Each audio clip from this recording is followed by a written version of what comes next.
இங்கே யமசங்காரம் என்று சொல்லப்படுகின்ற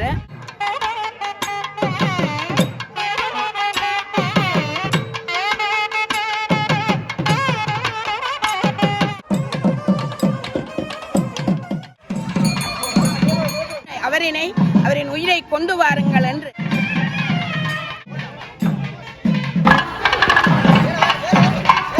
கண்டு முனிவருக்கும் விபுதை என்று சொல்லப்படுகின்ற அம்மையாருக்கும்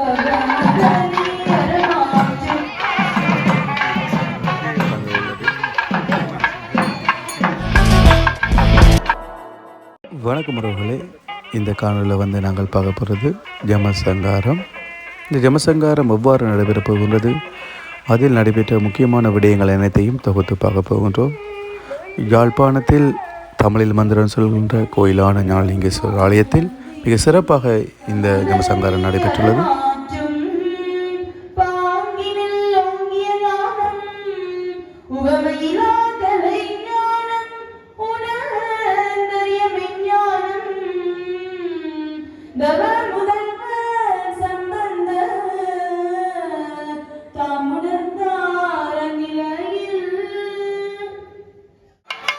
மிகப்பெரிய சிவலிங்கம் ஜமசங்காரத்துக்காக தூக்கப்படுகின்ற அந்த காட்சி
ஜமசங்காரத்தில் ஜமன்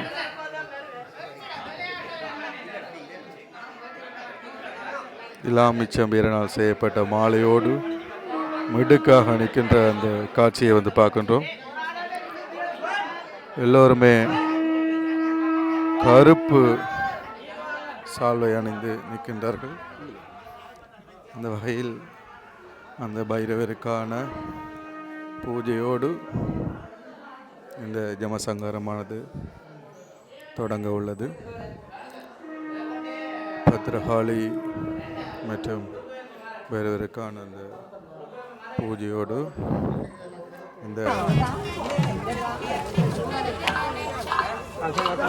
பூஜை ஆரம்பிக்கப்பட்டு ஜமன் இருக்கின்ற அந்த காட்சியை நாங்கள் பார்க்க முடியும். தொண்டர்கள் எல்லோரும் கருத்த சாலை அடைந்து ஜமனை தூக்குவதற்காக தயாராகின்ற அந்த காட்சியினை பார்க்கின்றோம். ஜமனின் தொண்டர்களினால் ஜமன் தூக்கப்பட்டு சிவலிங்கத்தை நோக்கி செல்கின்ற அந்த காட்சிகளை நாங்கள் தற்பொழுது பார்க்கின்றோம்.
ஒவ்வொரு முறையும் ஜமனால் பாசக்கயிறு வீசப்படுகின்றதோடு அந்த முறை ஜமனினுடைய அந்த ஆட்டம் முடிவடையும்.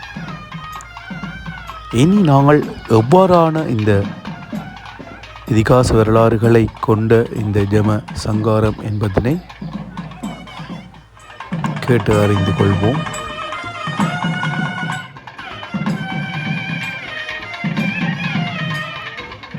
எல்லாம் வல்ல ஞானாம்பிகை சமேத ஞானலிங்கேஸ்வர பெருமாளினுடைய ஐப்பசி வெள்ளி இறுதி நாளாகிய இன்றைய தினம் இங்கே யமசங்காரம் என்று சொல்லப்படுகின்ற நிகழ்வு இடம்பெற்றுக் கொண்டிருக்கின்றது. உண்மையிலேயே யமன் சங்காரம் செய்த நாளாக இன்றைய நாளை எல்லோரும் எல்லா சிவாலயங்களிலும் சிறப்பாக கொண்டாடி வருகின்றார்கள். அந்த வகையிலே இந்த ஆலயத்திலும் இவ்விழா மிக சிறப்பாக கொண்டாடப்படுகின்றது. இதனுடைய உண்மையான பூர்வீக கதை என்னவாக இருக்கும் என்று நாம் எல்லோரும் சிந்திக்கின்ற வேளையிலே இங்கே மிருகண்டு முனிவருக்கும் விபுதை என்று சொல்லப்படுகின்ற அம்மையாருக்கும் பிள்ளை இல்லாததால் அவர்கள் கனகாலமாக தவம் இருந்து அவர்கள் ஒரு இறைவனிடம் யாகம் செய்கின்றார்கள், தவம் இருக்கின்றார்கள். அந்த தவத்தினுடைய பெருமையை மெச்சிய இறைவன் அவர்களின் முன்னே தோன்றி, நீங்கள் ஏன் இவ்வளவு கடுமையான கடுந்தவம் செய்கிறீர்கள் என்று கேட்டதற்கிணங்க அவர்கள் தங்களுக்கு கனகாலமாக பிள்ளை பேறு இல்லை, எங்களுக்கு ஒரு புத்திரனை தர வேண்டும் என்று அவர்கள் இறைவனிடம் வேண்டுகின்றார்கள். அப்படி அங்கே அவர்கள் வேண்டி நிற்கின்ற வேளையிலே இறைவன் அவர்களிடம் கேட்கின்றார், உங்களுக்கு 100 வயசுடைய புத்தி சுவாதீனமுடைய பிள்ளை வேண்டுமா, அல்லது 16 வயதுடைய வாலிபன் இறை பக்தி உள்ளவன் அன்புள்ளவனாக இருக்கின்ற மைந்தன் வேண்டுமா என்று கேட்கின்றார்கள். அப்பொழுது அங்கே அவர்கள் சொல்லுகின்றார்கள், எங்களுக்கு 16 வயதுடைய பிள்ளைதான் வேண்டும், ஏனென்றால் சிவபக்தியிலும் இறைபக்தியிலும் சிறந்தவனாகவும் எங்கள் எல்லோரிலும் அன்புள்ளவனாகவும் இருக்க வேண்டும் என்று அவர் கேட்டுக்கொண்டதற்கிணங்க அவர்கள் மார்க்கண்டேயரை அங்கே உட்பவித்து விடுகின்றார். அப்போது அவர் மாசமாக இருந்து மார்க்கண்டேயரை பெற்றெடுக்கின்றார். அந்த பிள்ளைக்கு மார்க்கண்டேயர் என்ற பெயரை அங்கே சூட்டுகின்றார்கள். அவர் என்ன செய்கின்றார் என்றால் அவர்களோடு அன்பாக ஆலயங்கள் எல்லாம் சென்று வழிபாடு காட்டி கொண்டு வருகின்றார். அப்படி வருகின்ற வேளையிலே இவர்கள் அம்மா அப்பா சந்தோஷமாகவும் அந்த பிள்ளையை அரவணைத்து அன்பாக வாழ்ந்து வருகின்ற காலத்திலே 15 வயது நிறைவடைகின்றது. அப்பொழுது அவர்களுடைய தாய் தந்தையர் துன்பமுற்று அந்த பிள்ளையை எந்த நாளும் பார்த்து அழுத வண்ணம் சோகமாக இருக்கின்றார்கள். அப்பொழுது மார்க்கண்டேயர் கேட்கின்றார், அம்மா, என்ன காரணத்தினால் நீங்கள் எல்லோரும் துன்பமுற்றி இருக்கின்றீர்கள், உங்களை பார்க்க எனக்கு கவலையாக இருக்கின்றது என்று. பெருமான் அவர்கள் தாய் தந்தையர்கள் ஒரே துன்பமாக இருப்பதை கண்ட மார்க்கண்டேயர் என்ன செய்கின்றார், அவர்களிடமிருந்து தன்னுடைய பூர்வீக கதையினை கேட்டு அறிகின்றார். அப்பொழுது அவர் சொல்லுகின்றார், அம்மாவையும் அப்பாவையும் நோக்கி, நீங்கள் ஒன்றிற்கும் கவலைப்பட வேண்டாம், நான் இறைவனுடைய வரத்தினால் நான் உயிர் பிழைப்பேன் என்று அங்கே அசையாத நம்பிக்கையோடு கூறுகின்றார். கூறிவிட்டு அவர் என்ன செய்கின்றார், தன்னுடைய ஆலயத்திலே சென்று ஆலயத்திலே இருக்கின்ற சிவபெருமானை சுற்றி அங்கே அக்கினி வளர்க்கின்ற மாதிரி இருக்க வைத்துவிட்டு சிவபெருமானை இடைவிடாது பூசனை செய்து வருகின்றார். அப்படியே செய்து கொண்டு இருக்கின்ற வேளையிலே அங்கே யம தூதர்கள் யம தர்மராஜன் என்ன செய்கின்றான், அவருடைய கணக்கினை பார்க்கின்ற பொழுது இவருடைய நாள் முடிவடைந்து விட்டது, அவரின் உயிரை கொண்டு வாருங்கள் என்று அங்கே கிங்கரர்களிடம் கூறுகின்றார். அப்படி கூறுகின்ற வேளையிலே கிங்கரர்கள் வருகின்றார்கள், வந்து பார்க்கின்றார்கள். ஆனால் இவருடைய உயிரை கவர்ந்து செல்ல முடியவில்லை. ஏனென்றால் அவர் சிவபூசையிலே சிவ தியானத்திலே இருந்ததனால் அவர்களுக்கு அந்த உயிரை கொண்டு செல்ல முடியாது. திரும்பி சென்று அவரை இப்பொழுது எடுக்க முடியாது, ஏனென்றால் அவர் சிவபூசையிலே இருக்கின்றார் என்று கூறுகின்றார்கள். அப்படியெல்லாம் அவருடைய நாள் முடிகின்றது, நீங்கள் சென்று அவருடைய உயிரை பறித்து வர வேண்டும் என்றே முடிவெடுக்கின்றார்கள். ஆனால் அப்படி இருக்கின்ற வேளையிலே அவருடைய உயிரை பறிக்க முடியாது. அவர்கள் திரும்பியும் சென்று சொல்லுகின்றார்கள்.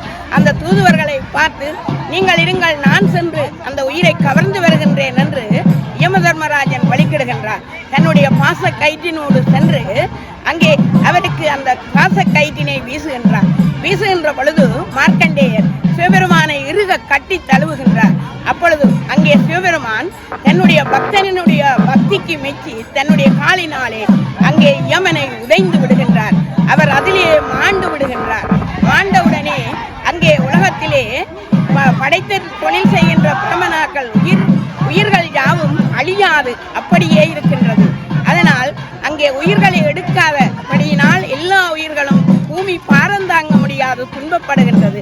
அப்படி துன்பப்படுகின்ற வேளையிலே யமதர்மராஜன் அம்மையாரிடம் மகாவிஷ்ணு சொல்லுகின்றார், சுவாமி, இந்த பூமியிலே இருக்கின்ற இந்த பாரத்தினை என்னால் தாங்க முடியவில்லை, ஆதலால் நான் அந்த பூமி பாரம் தாங்குவதற்கு என்ன செய்யலாம் என்று கேட்கின்றார். அப்பொழுது அங்கே மகாவிஷ்ணு சென்று உமையம்மையாரிடமும் உமையம்மையார் ஒவ்வொருடமும் ஆலோசனை கேட்டு கடைசியாக சிவபெருமானிடம் செல்கின்றார்கள். இந்த பூமி பாரத்தினை தாங்க முடியாது, பூமாதேவி சரியாக துன்பப்படுகின்றாள், ஆதலால் அந்த உயிர்களை எல்லாம் எடுப்பதற்காக பிரமனை அனுப்பி அந்த மார்க்கண்டேயரை உயிர்ப்பிக்குமாறு கேட்கப்படுகின்றது. அங்கே அவர்கள் என்ன செய்கின்றார்கள், உடனே சென்று பிரம்மாவிடம் இந்த கதையை கூறுகின்றார்கள். அவரோடு சேர்ந்து மகாவிஷ்ணுமாக சென்று அங்கே யமதர்மராஜனை உயிர்ப்பிக்கின்றார்கள். அதன் பின் உலகத்திலே உள்ள உயிர்கள் எல்லாம் கணக்கின்படி தங்களுடைய இறுதி காலத்தினை முத்தியை பெற்றுக்கொள்கின்றார்கள். அதன் பின்னர் பூமி சமநிலை அடைகின்றது. பிரம்மாவும் தன்னுடைய படைத்தல் தொழிலை இலகுவாக செய்து கொண்டிருக்கின்ற வேளையிலே விஷ்ணு அதனை காத்து யமதர்மராஜன் அழித்தல் தொழிலையும் செய்து கொண்டு வருகின்றார். உண்மையிலேயே யமதர்மராஜனை பற்றி நாங்கள் அறிகின்ற பொழுது தன்னுடைய செயற்பாட்டில் இருந்தோ அல்லது தன்னுடைய கடமையில் இருந்தோ எந்த விதமான குறைபாடும் இல்லாது நீதியாகவும் நேர்மையாகவும் தர்ம வழியிலே செல்லுகின்ற அந்த சிறந்த அந்த செயற்பாட்டினை யமதர்மராஜா செய்திருக்கின்றார் என்பதனை உலக மக்கள் எல்லோரும் அறிவதற்காக இங்கே நாம் எல்லோரும் யமசங்காரம் என்று சொல்லப்படுகின்ற இந்த காட்சியினூடாக மக்களினுடைய வாழ்க்கையில் இறை வழிபாட்டினுடைய உன்னத நிலையையும் அதனூடாக பெற்றுக்கொள்ளக்கூடிய மகிமையையும் நாங்கள் அறிகின்றோம். மக்கள் எல்லோரும் இறந்தவர்கள் எல்லோரும் இறக்க வேண்டும். அந்த முக்தியை அடைவதற்கு நாம் இறை வழிபாட்டினுடைய செயற்பாடு எவ்வாறு இருக்கின்றது, எங்களுடைய பாவ புண்ணியங்களுக்கு ஏற்ப எங்களுக்கு கிடைக்கின்ற அந்த பலனை நாம் அனுபவித்து எவ்வாறு முக்தியடையலாம் என்கின்ற அந்த சிறந்த செயற்பாட்டினை இந்த விழாவினூடாக நாம் கண்டுகொள்கின்றோம்.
இருளான அந்த மாலை பொழுதில்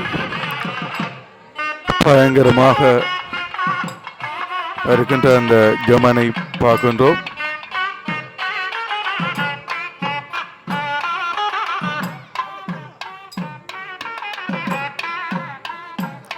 மார்க்கண்டேயரும் சிவனை சுற்றி வருகின்ற அந்த காட்சியினை பார்க்கின்றோம். முன்னாள் மார்க்கண்டேயர், பின்னால் யமன் என அந்த புராண வரலாற்றில் கூறுவது போன்று செய்யப்படுகின்ற அந்த காட்சி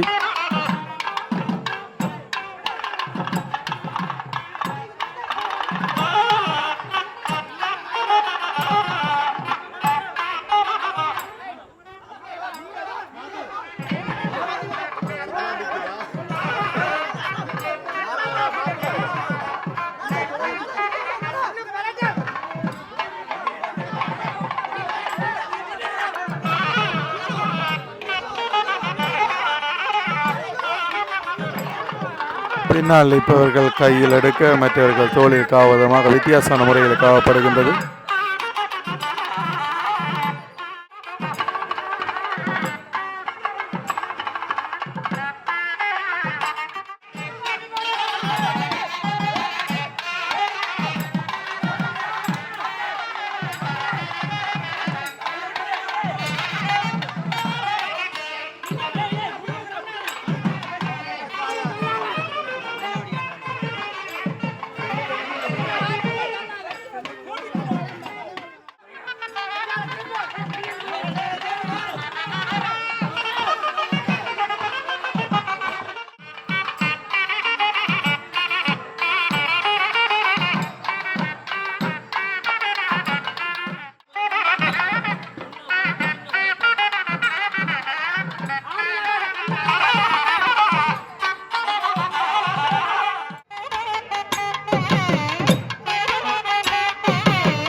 தீப்பந்தத்துடன் யம தர்மராஜா வருகின்ற அந்த காட்சி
இறுதியாக அந்த பாசக்கயிறு வீசப்படும் போது சிவலிங்கம் பிளந்து சிவபெருமான் வருகின்ற அந்த அதிசய அற்புத காட்சியினை பார்க்கின்றோம்.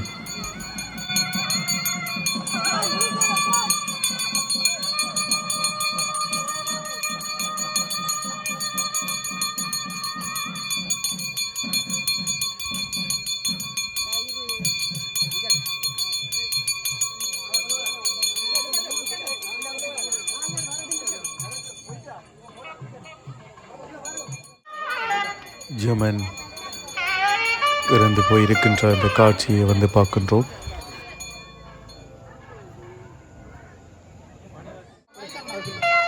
விஷ்ணுவும் பிரம்மாவும் வந்து அந்த சிவனிடம் முறையிடுகின்றார்கள். அந்த ஒரு காட்சியை இங்கு செய்து காட்டப்படுகின்றது. அதன் பின்னர் யமன் உயிர்ப்பிக்கின்ற அந்த காட்சிகளும் பார்க்கலாம்.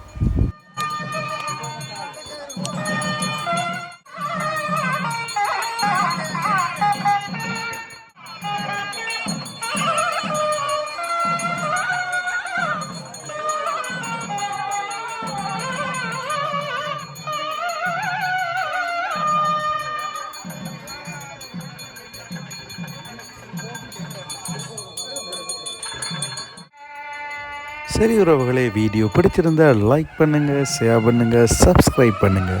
இன்னும் ஒரு சிறந்த காணொளியில் நான் உங்களை சந்திக்கிறேன்.